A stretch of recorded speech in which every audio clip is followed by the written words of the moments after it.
Today's February 27th. I'm out doing a little shed hunting on public ground. Just weaving my way through the forest over here.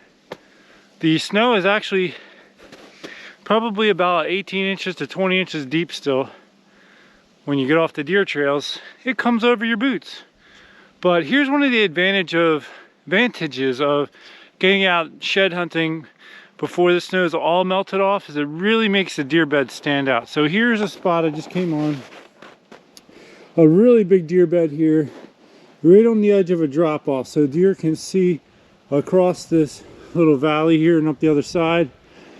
They got a blowdown on that side that could, serve as a buffer. It would slow down a predator. There's a couple deer beds here, one there and one there. Actually another one there. So it could be, different groups of deer, different deer. It could be a family of deer that are using the area frequently and they bedded close on this day and spread out that day.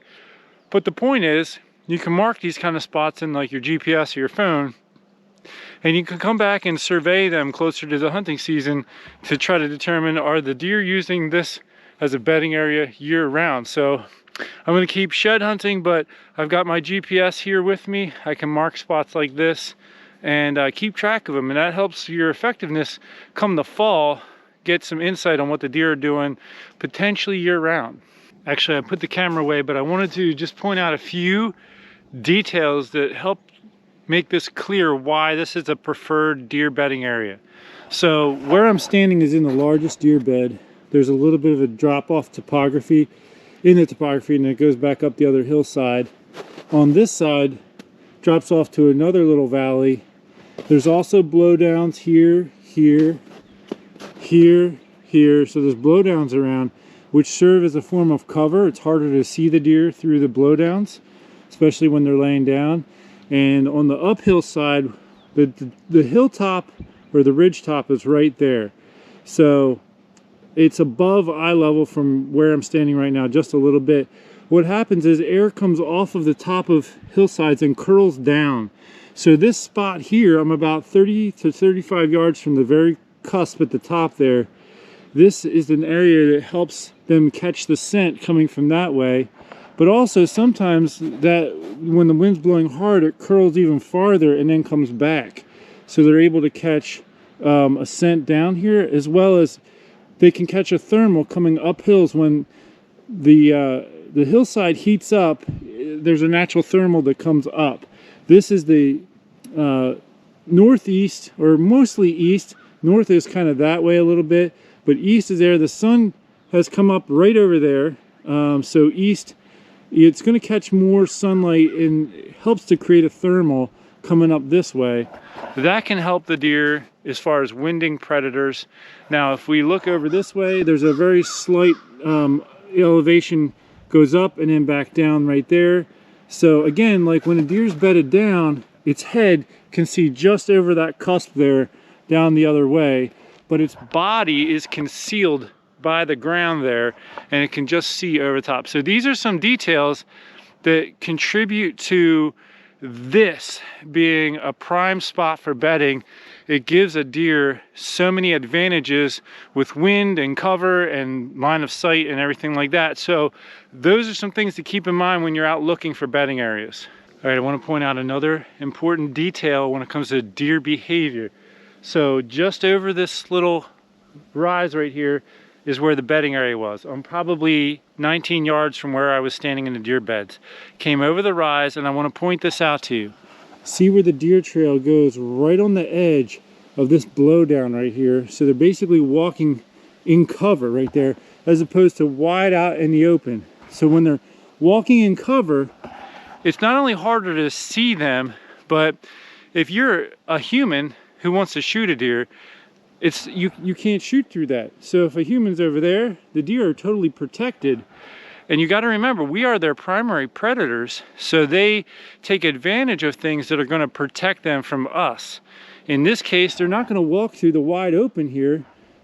When it's winter time and they're going from bedding to primary feeding and they're not doing a whole lot of browsing on the way, they're going to take the safest and most direct path. And that's going to put them right through here. Let me just walk through there. Let's get a better look here.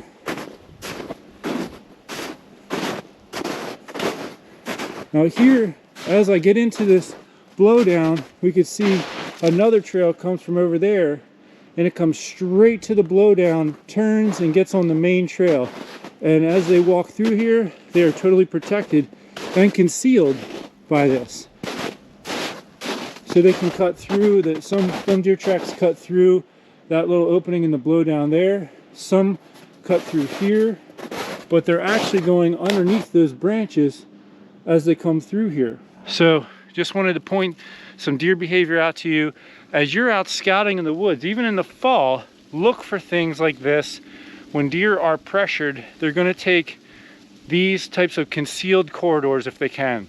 All right, I am about 50 to 60 yards from that last segment where I walked through the edge of that blowdown, and I want to point something out to you here. I'm on a main old skitter path trail, and I'm going to point out there is a pine tree right there in the woods back there, and you can see there's a consistent layer of snow underneath the pine tree.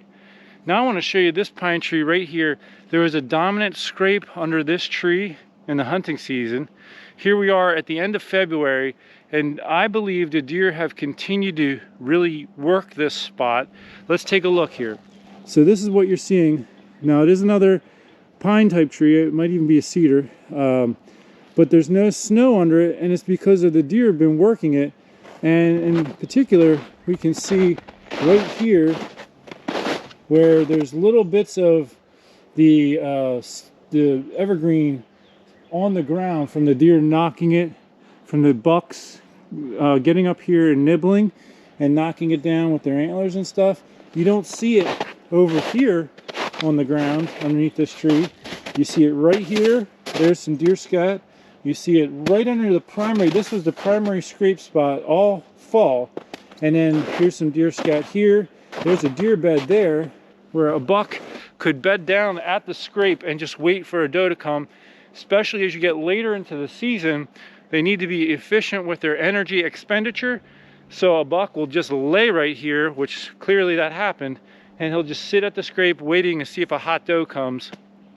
But this is important information. So I did notice that this was a primary scrape area during the hunting season. I did not hunt it, but I noted it in my GPS. Here I am in the late season. It has continued to be worked over.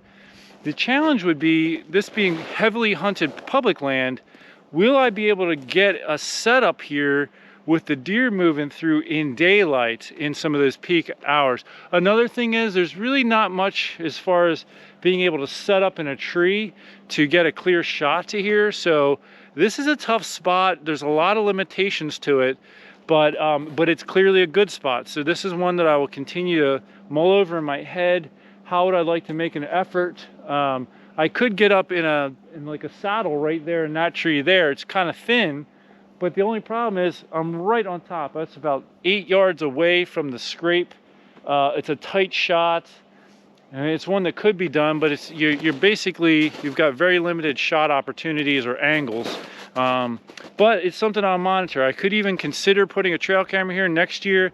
The only problem is everybody knows about this because it's right on a skitter path trail going in and out of the public.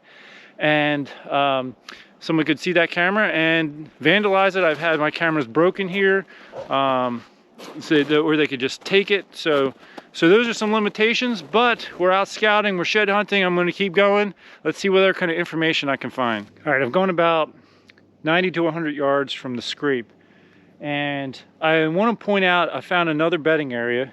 So there's deer scat right here and a deer bed right there. I actually have my footprint in the deer bed because I walked a few steps and I stopped. I thought this would be a good thing to video to show you. Here's another deer behavior. So here we have a dried creek bed right here. It's pretty steep on both sides. Okay, and then there's a clear cut over there. So what the deer are doing is they're bedding down on the top side of this creek bed on the side opposite of the clear cut. There's woods on this side. There's some blowdowns here. So the deer can bed down right in here, right behind that blowdown. And there's a couple more deer beds over farther. I'll walk over and show you. but they can see that way. They can wind anything. The wind comes clear across that clear cut, and they can smell it. And this here gives them a little bit of a buffer, this dry creek bed, because the edges of it are really steep. I don't know how well it'll show in the video, but let me just video some of the deer beds here. So this is a deer bed here, good pile of scat. So the deer stood up and nibbled on the edges of this tree right here, and went to the bathroom. Here's 2 other deer scat piles. So that would indicate very possibly that the deer is using this bedding area on multiple occasions. Like each time it gets up, it goes, I mean, it's going to poop every time it gets up, let's say after it's been laying down all night or some long period of time. So you have this bedding area, there's a pile of scat there. This is another bed right here.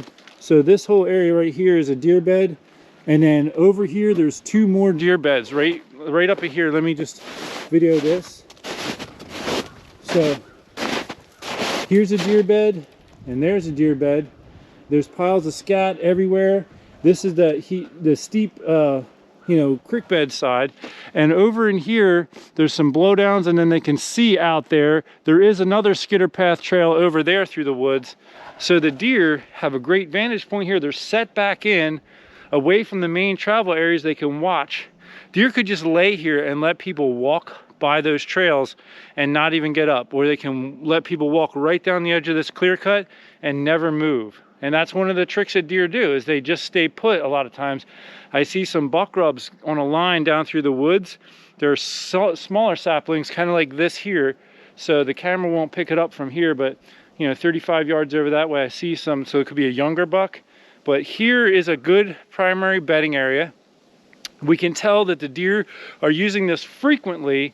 So when you are out scouting, look for these types of topographic advantages that the deer can have. You know, bedding down on the edge, just like over on that ridge side, you know, they use the topography to their advantage. Here they're using the topography again to their advantage, and they're able to even watch where the hunters are walking, and they can let the hunters go by. And back in here behind these blowdowns and these trees, the deer can go unspotted.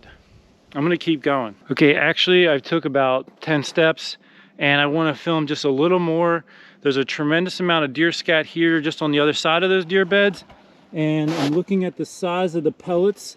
The pellets are good size, and the pellets are all a fairly large diameter, and there's no smaller pellets with them. So I would be inclined to believe that this would be buck bedding right here, and we have one or a few bucks bedding together, and you have larger piles of scat, because as the deer gets older, its organs get larger, so that the little pellets of scat get larger. There's no smaller pellets from fawns from the previous year.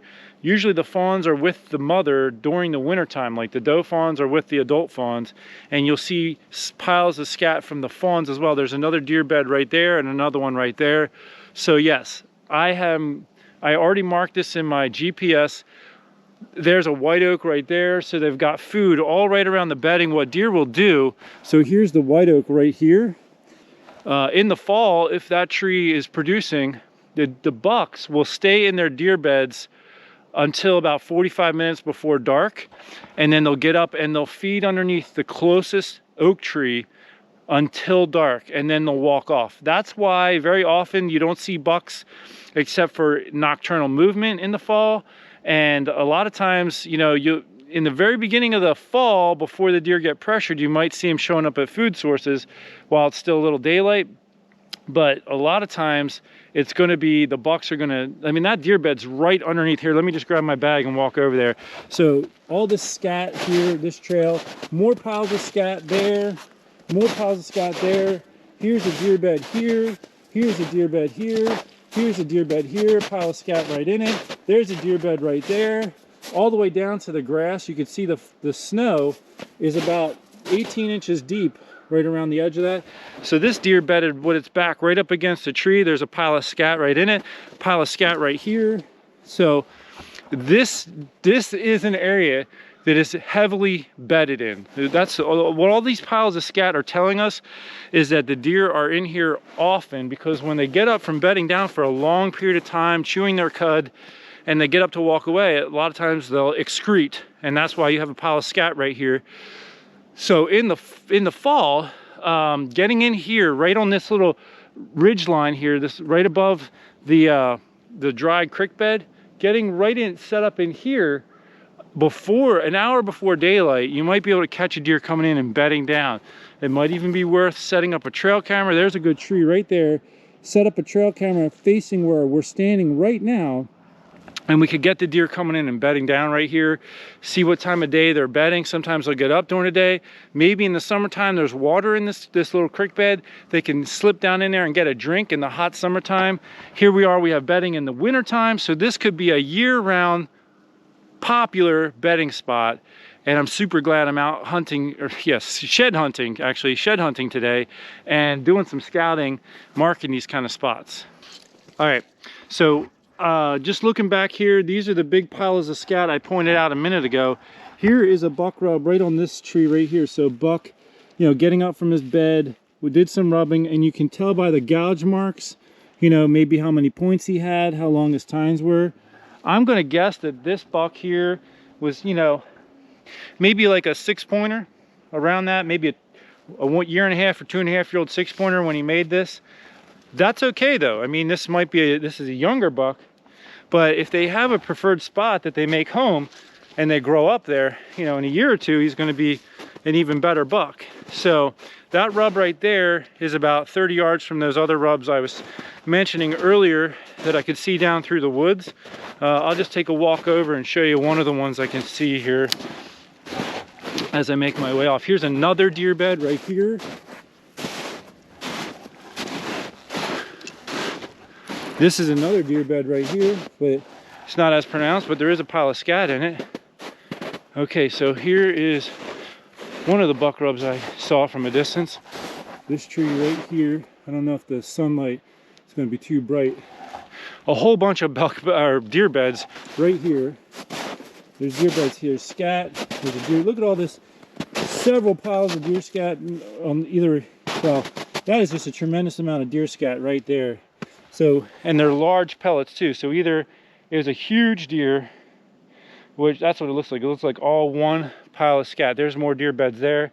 Folks, this is a huge primary bedding area that I just came across. And I'm gonna do some close looking at this. Wow, there's 4 deer beds right there.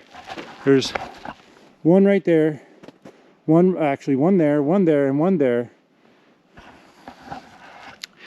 They have been bedding in here. So from where I'm standing to the first deer bed I found is 40 yards. And I've probably found, you know, about 10 deer beds in a 40-yard stretch right on the top of this little hump that drops down into the dry creek bed and then goes up to a clear cut up on the other side. All right, just had to swap out hats. I'm getting too hot from the hiking around. Here's another look at a possible deer bed. Oh, it is a deer bed. So it's right underneath this cedar tree. So the snow doesn't get under this tree as well as all around. I just walked through this clear cut that I was pointing out before. Snow's about 20 inches deep, but right here, the cedar tree protects the deer from the snow. So they bed down here. There's scat from when they get up. Looks like doe and fawn scat. So probably a mom and a fawn. There's more scat there. But this deer trail is what I just came walking up right to here. But you can see there's another major trail that comes into it here. There's also a major trail that comes up the clear cut and over, and then there's one that comes right up here. So the deer can lay under this cedar tree, have protection from the elements, the snow. They can see everything down in there, and they can wind coming off this hilltop here. The wind comes right on down. They can smell anything up there. And it's thick in here, especially in the early fall. This will all be green. You won't even be able to see down in here. It'll be so thick. Another great deer bedding spot. I can see a whole bunch of scat in the grass over there too. All the scat looks much smaller in diameter. So I would say that a doe and a fawn have been making this their home. you can kind of see in the grass. Let's see, with the lighting it's not going to show up too well, but the deer bed is, the deer body shape is right in here. Let's see if we can, right in there. You can see the indentation from that deer laying right there. It can nibble on the twigs, and you can see that it has. Some of these twigs are nibbled right off on the end. Well, the lighting from the shadows here is going to prevent you from seeing it well on the video, but another prime bedding area. So this is just to keep it in mind. The deer has a great field of view. They can smell stuff over the top. Thick here so you can't see them. Protection from the elements underneath the cedar tree, especially on a real rainy day. Boom, this could be, you bring a ground blind, set the ground blind up somewhere where you can get a shot into here before the deer gets bedded down, and this could put some venison in the freezer. Wow, this gives new meaning to the mother lode. So right there, about 13 yards away, is the cedar tree I was just standing under. I walked the main trail over this way to this bigger cedar tree right here, and there is so much deer scat on the ground right here. It's amazing. Not only is there deer beds all under here, but even a primary scrape. So look at all this deer scat here. All this is deer scat.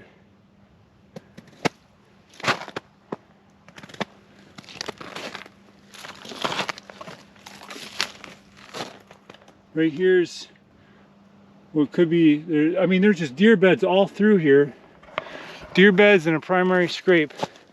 Again, those bucks can come and lay under this tree waiting for the does to show up, especially as they get into the later season. But if they're going to do it in the late season, they may also do it in the earlier season. Here's a little buck rub. I would imagine this is from like a spike. Again, the shadows are going to make it hard, but you can see he broke this branch off with his tine length, just snapped it. But you know, the sun, the shading and the shadows and the stuff with the sun doesn't give me very good video footage. But right in here, I mean, there's cover 360 degrees. There is these saplings that when this is all greened up, especially, or even in the fall, the deer can just lay under here and be real hard to pick out. So primary bedding spot in the middle of this clear cut, right off the cusp of the top of the hill here. Just a phenomenal spot. You'd have to come after him probably with a ground blind here, and you'd have to get the wind right. Well, about 10 minutes from the car on my way back out. Did not find any sheds, but the snow is probably a good 18 inches deep. I walked some of the main deer trails hoping to find some sheds on those, but I think it'll be good to come back in a few weeks after the snow's melted off and give it another try. But great information to carry with me into next fall as far as locating some real primary possible bedding areas. I can monitor those areas in the summer, set up a trail camera, see if the deer are coming in and bedding there, and confirm whether or not it's an all year round type of bedding area. If it is, then I can plan some strategy on that come the fall. But I hope this video has helped. I want to thank you for tuning in. Until next time, take care and God bless.